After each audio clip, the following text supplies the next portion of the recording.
আসসালামু আলাইকুম সুপ্রিয় শিক্ষার্থী ভাই বোনেরা, আমাদের কানেক্টরের নিয়ে একটু কনফিউশন হয় কখন কোন কানেক্টর ইউজ করব। আজকে আমরা দেখব দুটি ক্লজ কি যেখানে সাবজেক্ট থাকে এবং ফাইনাইট ভার্ব থাকে। ফাইনাইট ভার্ব কি?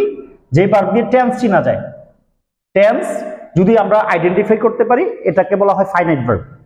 হ্যাঁ, তো যে বাক্যে দুটা ক্লজ থাকে ওই রকম বাক্যে আমরা কি কি কানেক্টর সাধারণত এনে থাকি, সেগুলো হলো since, as, when, as soon as.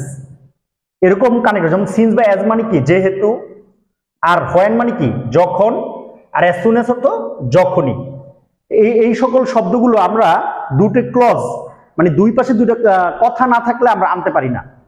হ্যাঁ, তবে একটা বিষয় যে কানেক্টর বা আমরা অনেক সময় এটাকে কনজাংশন মনে করি, তো কনজাংশনের সাধারণত দুইটা কথার মাঝে আসে, দুইটা কথা বলতে দুইটা ক্লজের মাঝে আসে, ঠিক না?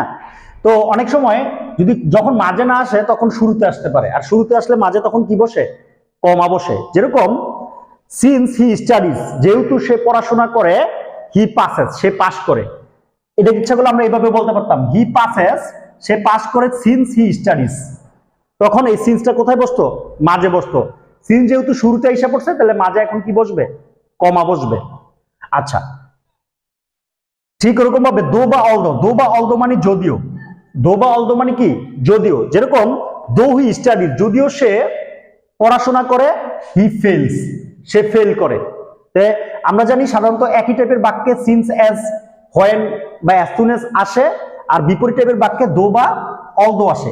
এটা কিন্তু এইভাবে বলা যেত, হি ফেলস দো হি স্টাডিজ। তখন দোটা কি তো মাঝে বসতো, আর এখন কি তো কমা তার তখন বসতো না। কনজাংশন বা কানেক্টর যখন শুরুতে এসে পড়ে তখন মাঝে কি বসে? কমা বসে। ঠিক ওরকম ভাবে if, in case, provided, provided that, providing that. আমরা সাধারণত ইফের বাংলা জানি যদি, কিন্তু এগুলো যা বলছি সবগুলোর বাংলাই যদি। If, in case, provided, provided that, providing that, যদি। তো যদি হি স্টাডিজ, যদি সে পড়াশোনা করে, হি উইল পাস, সে পাস করবে। আমরা এভাবে বলতে পারতাম, হি will pass if he studies. আচ্ছা, তাহলে ইফ মানে যদি, আর আনলেস মানে যদি না।